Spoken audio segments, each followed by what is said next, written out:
Hi வணக்கம் வாங்க. மாலை நேர சிற்றுண்டிக்கு இலகுவா ஒரு தயாரிப்போம்.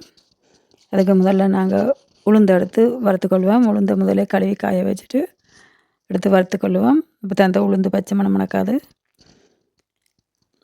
உளுந்து வறுபட்டதும் இது அரிசியை வந்து குத்தரிசி, புழுங்கல் அரிசின்னு சொல்கிறது.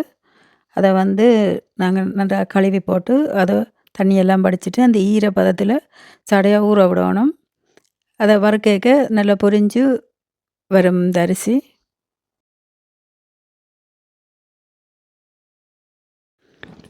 அரிசி நல்லா ஊதி நல்லா சாஃப்டாக வரும். அது இப்போ வறுபட்டோன்னே 2யும் கலந்துட்டு நாங்கள் கிரைண்டரில் அரைச்செடுப்போம். அரைச்சதை அரிச்செடுப்போம் வடிவாக கட்டி ஒன்றும் இல்லாமல். இப்போ நாங்கள் அரைச்சதை இப்போ குழைப்போம். மாவு எடுத்து அதுக்கு சீனியும் சேர்த்து உடனே திருவின தேங்காய் போட்டு தண்ணியும் போட்டு நல்லா குழைப்போம். குழைச்சி சாப்பிடுவோம். இது முந்தி விடியவுல சமைக்க நேரஞ்சண்டா அம்மாக்கள் குழைச்சி தர ஒரு உருண்டை.